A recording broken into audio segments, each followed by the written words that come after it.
बुढ़ापे की लाठी, बेसहारा का सहारा और जिंदगी की छोटी छोटी जरूरतों को पूरा करने वाली एक उम्मीद। बिहार के 1 करोड़ से ज्यादा लोगों के लिए सामाजिक सुरक्षा पेंशन यही मायने रखती है। और अब चुनावी मौसम में सरकार ने इस उम्मीद को और बड़ा कर दिया है। बिहार में अब वृद्ध, विधवा और दिव्यांगजनों को मिलने वाली पेंशन की संजीवनी दोगुनी से भी ज्यादा कर दी गई है। मुख्यमंत्री नीतीश कुमार ने एक क्लिक के साथ 1 करोड़ 11 लाख से ज्यादा लाभार्थियों के खाते में 400 रुपए की जगह 1100 रुपए की बढ़ी हुई राशि भेज दी है। ये वो फैसला है जिसका असर सीधे गांव देहात में बैठे उन लोगों पर पड़ेगा जिनकी जिंदगी का गुजारा इसी सहारे पर टिका है। इस राहत का असली मतलब समझने के लिए एनडीटीवी की टीम पहुंची पटना से करीब 40 किलोमीटर दूर सिकंदरपुर गांव। यहाँ हमारी मुलाकात हुई 66 साल के खेतीहर मजदूर रामेश्वर प्रसाद से। रामेश्वर जी ने बताया कि उनके लिए ये 700 रुपए की बढ़ोतरी सिर्फ पैसा नहीं बल्कि थोड़ा सा सुकून भी है। हम खर्च चलाते हैं, अपना मजदूरी करते हैं, अपना बर बटैया खेती करते हैं, उसे अपना कैसों पारिवारिक खर्च चलाते हैं। 400 रुपया से तो फौरन होता है, एगो झोरा लेके जाइएगा तो सब्जी हो जाएगा। उससे तो कुछ साध्यता था नहीं, उससे विशेष कोई साध्यता था नहीं। अब जहाँ 1100 मिलेगा तो कुछ तो राहत मिलेगा ही। इसी गांव की गायत्री देवी के लिए जिंदगी एक चुनौती है। पति के गुजर जाने के बाद 3 बेटियों की जिम्मेदारी अकेले उनके कंधों पर है। बढ़ी हुई पेंशन से उन्हें थोड़ी मदद तो मिलेगी, लेकिन उनकी जरूरतें और उम्मीदें इससे कहीं ज्यादा बड़ी हैं। अब पेंशन जो है आपको 400 रुपये मिल रही थी, अब 1100 रुपये पेंशन मिलेगी। इससे कितनी राहत मिलेगी आपको लगता है? कुछ भला हो पाए, उस राहत मिल पाएगी आपको? तानी मानी राहत मिलेगा। कुछ और बेसी हो जाता तो ठीक है। कितना चाहती हैं? कम से कम 4-5 हज़ार रुपया हो जाता महीना में तो ठीक था। लड़कन को पढ़ाई लिखाई कपड़ा लत्ता सब मनी के हो जाता बढ़िया से। लेकिन कई लोगों के लिए ये बढ़ोतरी स्वाभिमान का सबब भी बनी है। अब उन्हें छोटी छोटी जरूरतों के लिए किसी के आगे हाथ नहीं फैलाना पड़ेगा। लेकिन दूसरी तरफ इस राहत पर भी सियासत परवान चढ़ रही है।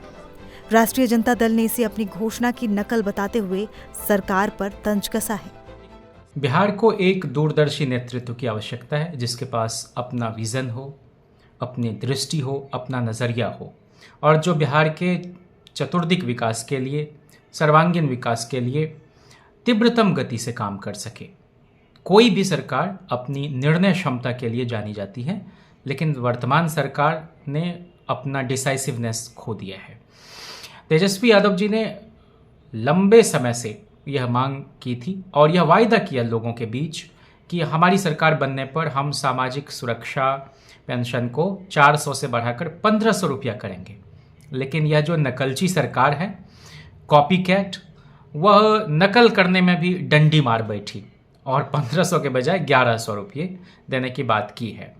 खैर, विपक्ष में रहते हुए अगर हम सरकार को रचनात्मक ढंग से अपने एजेंडे पर ला सकते हैं तो सरकार में आने पर हम क्या क्या कर सकते हैं यह कहने की ज़रूरत नहीं है। एक एक वायदा जो हमारे घोषणा पत्र में होगा उसको निभाएंगे, और पिछली सरकार में हमने ये करके भी दिखाया है। मामले पर आरजेडी के आरोपों पर जेडीयू ने अपने कार्यकाल के आंकड़ों के साथ पलटवार किया। जो विपक्ष के लोगों को गुमराह करने के लिए झूठ बोल रहे हैं और पेंशन की राशि बढ़ाने की बात कर रहे हैं, लोगों को सोना चांदी हीरा जवाहरात देने की बात कर रहे हैं, हम उनको जरूर यह कहना चाहेंगे कि 1995 से यह योजना संचालित था और 2005 तक मात्र 12 लाख ही इसके लाभुक थे, और 2005 से लेकर के 2025 तक 1 करोड़ 11 लाख से ज़्यादा इसकी संख्या हो गई। और उनके कार्यकाल में मात्र 200 रुपया ही राशि मिलती थी, और 2015 में माननीय मुख्यमंत्री जी ही 200 से 400 करने का काम किए, और 400 से 1100 रुपया भी करने का काम माननीय मुख्यमंत्री जी ही किए हैं। इसलिए हम लोग माननीय मुख्यमंत्री जी को बहुत बहुत धन्यवाद करते हैं कि उन्होंने इन गरीब का, इन बुजुर्गों का, इन वृद्धजनों का, दिव्यांगजनों का और विधवाओं को राशि बढ़ाने का काम किया।